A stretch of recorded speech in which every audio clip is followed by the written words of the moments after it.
Halo, assalamualaikum warahmatullahi wabarakatuh. Kembali lagi di channel Lebung Berani. Apa kabarnya teman-teman sekalian? Semoga teman-teman yang menyaksikan video ini dalam keadaan sehat walafiat, dan ikan-ikan mas koki yang teman-teman pelihara di akuarium juga dalam keadaan sehat. Oke teman-teman, pada video kali ini saya ingin menjelaskan tentang tahapan-tahapan pemeliharaan ikan mas koki di akuarium. Jadi ada beberapa hal yang harus teman-teman lakukan sebelum memelihara ikan mas koki, supaya ikan mas kokinya bisa bertahan hidup, air akuariumnya bening, serta kalian makin semangat pelihara ikan mas koki. Tidak ada lagi kata berhenti pelihara ikan mas koki karena ikan mas kokinya sering mati dan air akuariumnya sering cepat kotor ya teman-teman. Nah, jadi di video ini saya akan jelaskan untuk pemula yang baru mau pelihara ikan mas koki, silahkan simak video ini. Mudah-mudahan bisa bermanfaat. Jadi teman-teman, sebelum kalian memutuskan untuk pemeliharaan ikan mas koki di akuarium ya, kalian harus pelajari dulu ya ukuran akuariumnya seperti apa, filtrasi yang paling standar untuk pemeliharaan ikan mas koki itu seperti apa, kemudian pakannya apa, serta perawatannya seperti apa. Kemudian kalau kalian sudah melihat nih, cari referensi ya di sosial media. Banyak yang pelihara ikan mas koki, karena hobi memelihara ikan mas koki ini sangat luas sekali teman-teman ya. Saya perhatikan baik itu sosial media manapun, rata-rata untuk penggiat ataupun penghobi ikan mas koki ini pasti berseliweran teman-teman ya, posting, pamer ikan, pamer akuarium, semuanya banyak yang bisa kita tanya dan kita gali informasi teman-teman. Nah, sudah kalian dapat informasi sebanyak mungkin ya tentang filtrasinya seperti apa, akuariumnya ukuran berapa paling standar, kemudian perawatannya seperti apa, makanannya seperti apa, baru kalian memutuskan menghitung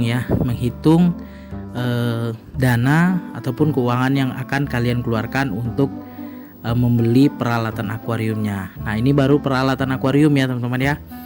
Nah, kalau dari saya pribadi, untuk pemeliharaan ikan mas koki itu paling standar ukuran akuariumnya adalah, ini paling kecil ya teman-teman ya, 60 x 40 tinggi 40 cm. Karena di ukuran itu volume airnya sekitar 96 liter ya. Nah, itu didapat dari panjang akuarium kali lebar akuarium kali tinggi akuarium, kemudian dibagi 1000 teman-teman. Nah, itulah dapat total volume air di dalam akuarium itu. Kemudian untuk filtrasinya yang paling standar ya, paling minimal itu filter talang 2 tingkat. Kenapa 2 tingkat? Karena itu menurut saya lebih maksimal ya. 1 tingkat khusus mekanis ya, pakai mekanis yang berlapis ya.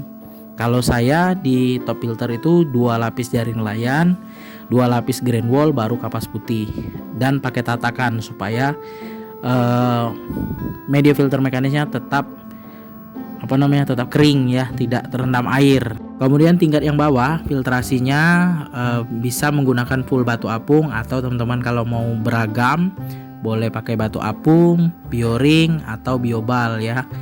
Tapi yang jelas di setiap chamber itu harus terisi media filter biologis, harus penuh setinggi ketinggian air di setiap chamber filtrasinya, supaya lebih maksimal dalam membersihkan amonia yang ada di air akuarium kalian teman-teman. Nah, kalau misalnya saran saya ya, untuk filter talang itu bagusnya bikin sendiri teman-teman tanpa sekat, atau teman-teman bisa request di pengrajin itu tanpa sekat. Kalau takut luber air di media biologisnya, pakai drat tandon air itu yang 1 inci teman-teman ya, untuk outputnya supaya lebih lancar airnya. Kemudian sudah filter ya, filter talang 2 tingkat, akuariumnya 60 x 40, pompanya harus sesuai dengan kebutuhan akuarium. Nah, kalau misalnya di ukuran 60 cm tadi, biasanya rata-rata yang saya perhatikan itu pakai 1600 liter per jam sampai 1800 liter per jam. Kalau pakai 2000 menurut saya kebesaran teman-teman ya. Nah, jadi standarnya 1600 liter per jam sampai 1800 lah ya, yang standarnya. Kemudian aerator ini kalau untuk tank-tank 60 cm, 70 cm, 80 cm itu pakai satu lubang nggak masalah untuk satu aerator. Bahkan bisa dicabang ya, aerator satu lubang itu bisa dibikin jadi 2 lubang teman-teman, pakai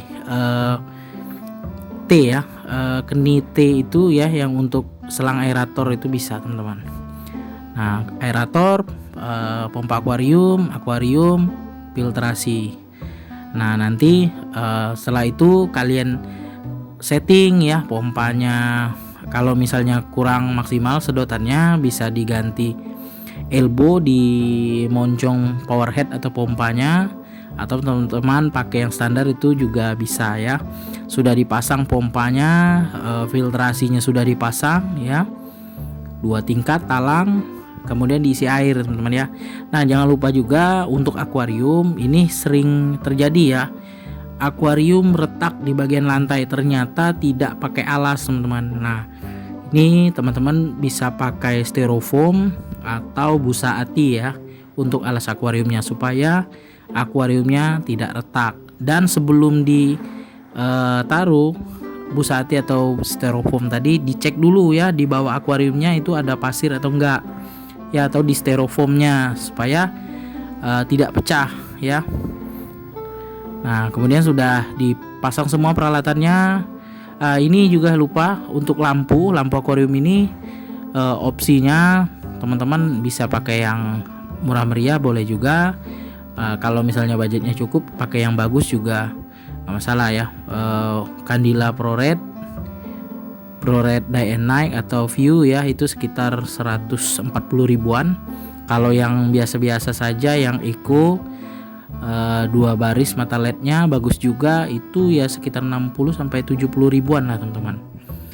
Kemudian sudah dipasang ya, lampunya sudah dipasang, aeratornya juga, filtrasinya juga, baru isi air ya. Kemudian diputar ya, airnya diputar, power head-nya dihidupkan, diputar airnya sampai ya 2 hari. Kemudian nanti di lantai akuariumnya itu akan ada pasir-pasir ya, pasir remahan dari batu apung, biasanya dari media filter karang jahe ya, itu wajar. Nanti kalian sipon dulu ya, sipon, bersihkan ya, bersihkan, baru nanti diputar lagi. Kalau misalnya teman-teman mau menghidupkan bakteri di chamber biologisnya, teman-teman bisa kasih bakteri starter, atau kalau yang lebih gampangnya itu kasih ikan komet saja teman-teman ya, 2 ekor di dalam tank tersebut, supaya nanti ikan kometnya buang kotoran, baru timbul bakteri pengurai di media filter biologisnya teman-teman. Nah, sudah dirasa airnya itu sudah mulai bening ya, sekitar 1 mingguan, baru teman-teman beli ikan ya, beli ikan, baru masukkan ikan mas kokinya. Nah, di ukuran 60x40 tadi itu paling banyak pelihara di 3 ekor saja teman-teman, karena ikan mas koki ini butuh 30 sampai 100 liter air per satu ikan, tergantung ikannya ya. Kalau kalian beli yang bagus 50 liter per satu ikan, bisa pelihara 2 lah teman-teman. Kemudian selanjutnya, setelah kalian pelihara ikan mas koki di akuarium, filtrasinya sudah berjalan, air akuariumnya sudah bening, tentu semua itu harus ada perawatannya ya teman-teman ya. Nah, di sini perawatan yang pertama adalah pemberian makan ikan mas koki itu jangan sampai terlalu sedikit. Ikan mas koki itu ikan yang dikategorikan tidak pernah kenyang teman-teman. 5 menit setelah kita kasih makan pelet itu dia makan lagi. Jadi kalau saran saya untuk ikan mas koki di tank 60 cm itu kasih makannya sehari itu 4 sampai 5 kali saja teman-teman. Sama di tank-tank yang lain juga 5 kali saja sehari, karena kalau terlalu banyak itu nanti airnya cepat kotor. Kemudian perawatan selanjutnya adalah pembersihan media filter mekanis. Mekanis itu kapas putih, jaring nelayan, kemudian grand wall-nya itu dibersihkan ya. Dan juga pergantian air setelah kita membersihkan media filter mekanis, airnya juga diganti ya, rutin 1 minggu sekali. 50% untuk takaran pengguna top filter teman-teman. Oke teman-teman, sekian dulu video saya kali ini. Semoga bermanfaat untuk teman-teman yang baru mau pelihara ikan mas koki. Jika ada pertanyaan silahkan tulis di kolom komentar. Sebelum saya akhiri video ini, mohon dukungannya ya kepada channel Lebung Berani dengan cara subscribe, like, komen, serta share videonya agar channel Lebung Berani dapat berkembang dan terus menginspirasi para penghobi ikan hias mas koki.